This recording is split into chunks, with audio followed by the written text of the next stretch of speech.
టాలీవుడ్ లో థియేటర్ల బంద్ పిలుపు తీవ్ర దుమారం రేపుతున్న సంగతి తెలిసిందే.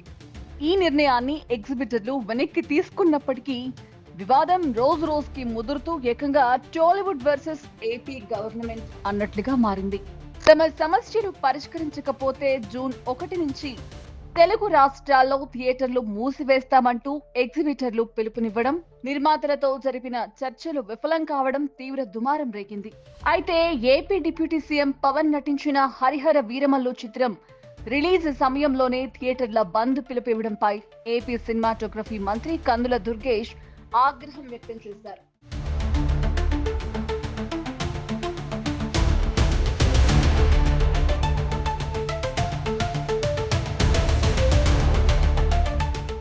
ఇక వెంటనే సినీ ఇండస్ట్రీని ఉద్దేశిస్తూ పవన్ రాసిన లేఖ తీవ్ర కలకలం రేపింది.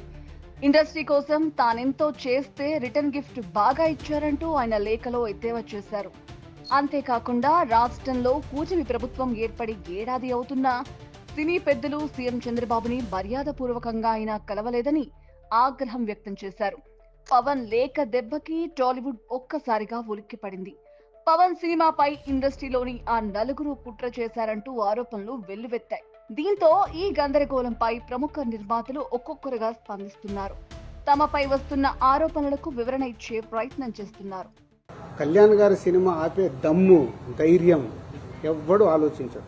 ఈ రోజు వరకు థియేటర్లు ముయ్యడం అనేది నా 30 ఏళ్ల సర్వీసులో నేను చూడలే. షూటింగ్లు ఆపుకున్నాం. ఎందుకు? మా బాధలు ఉన్నప్పుడు ఆపుకొని సాల్వ్ చేసుకోవటానికి. కానీ థియేటర్లు ముయ్యడం అనేది ఈ రోజు వరకు జరగల. అది ఎపిసోడ్ కాస్త కళ్యాణ్ గారి సినిమా మీదకి తీసుకెళ్లారు. గవర్నమెంట్స్ కూడా అలాంటిదే కమ్యూనికేట్ చేశారు మధ్యలో. సో ఎవరి అడ్వాంటేజ్లు ఏమున్నాయో ఇక్కడ తెలియదు.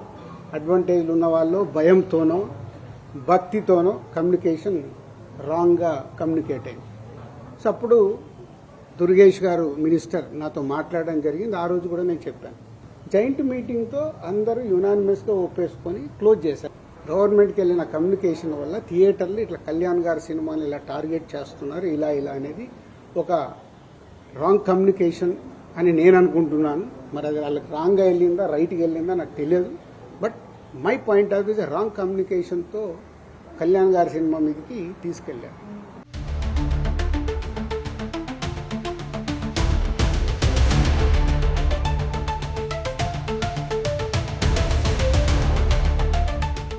తాజాగా అల్లు అరవింద్ మీడియా సమావేశం పెట్టారు.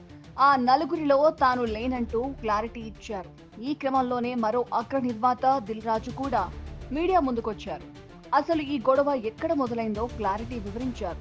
పవన్ పెద్దన్న లాంటి వాడని ఆయన తిడితే పడతామన్నారు. ఆయనకు కోపం వచ్చేలా ఓ ఎపిసోడ్ జరిగిందంటూ దిల్ రాజు స్టేట్మెంట్ ఇచ్చారు. రాంగ్ కమ్యూనికేషన్ వల్ల ఇదంతా జరిగిందని ప్రెస్ మీట్ లో స్పష్టం చేశారు. అసలు పవర్ స్టార్ సినిమాను ఆపే దమ్ము, ధైర్యం ఎవరికీ లేదని ఫుల్ క్లారిటీ ఇచ్చారు. AP deputy CM Pawan Telugu cine ఇండస్ట్రీకి ఎంతో సపోర్ట్ చేశారని అన్నారు. డిస్ట్రిబ్యూటర్లు, ఎగ్జిబిటర్లతో పూర్తి స్థాయి సమావేశం జరగకుండానే ఇలాంటి న్యూస్ స్ప్రెడ్ చేయడంపై ఆవేదన చెందారు. 2 రోజుల నుంచి ఆ నలుగురు అని వస్తుంది. ఆ నలుగురు కొంచెం నెగిటివ్ షేడ్ తోటి, ఆ నలుగురు కబంధాస్తాలతోటి ఇండస్ట్రీని పట్టుకు. బాబు, ఆ నలుగురికి నాకు సంబంధం లేదు. ఆ నలుగురిలో నేను లేను. అసలు ఇది 15 సంవత్సరాల క్రితం స్టార్ట్ అయింది ఆ నలుగురు అని. ఆ నలుగురు ఆ తర్వాత ఆ 10 అయింది. అది ఎవరు పట్టించుకోలేదు. ఓ 10 మంది దగ్గర ఉన్నాయి థియేటర్లో. నేను ఆ నలుగురు వ్యాపారంలో నేను బయటకు వచ్చేసాను. నేను లేను. కోవిడ్ ఆ టైంలోనే బయటకు వచ్చేసాను. నాకున్న అంటే ఎగ్జాంపుల్ మీరు ఇలా చెప్పొచ్చు అనుకోవచ్చు.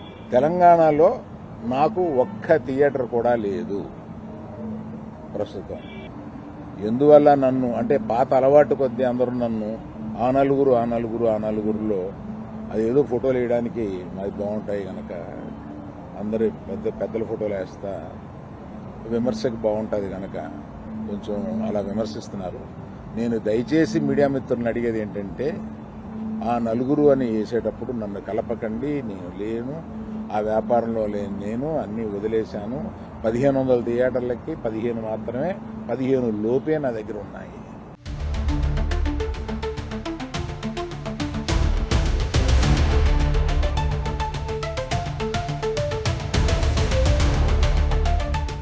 మొత్తానికి ఆ నలుగురు అంటూ జరిగిన ప్రచారం నుంచి ఇద్దరు అవుట్ అయినట్లే అయింది. ఇక మిగిలిన ఆ ఇద్దరు కూడా రేపో మాపో మీడియా ముందుకొచ్చి తమకు ఈ వివాదానికి సంబంధం లేదని, ఆ నలుగురి ప్రచారంలో మేం కూడా లేవని చెప్పే ప్రయత్నం చేస్తారా, లేక జరుగుతున్న ఈ ప్రచారంపై ప్రేక్షక పాత్ర పోషిస్తూ గమ్మునుంటారో తెలియాలంటే వేచి చూడాల్సిందే.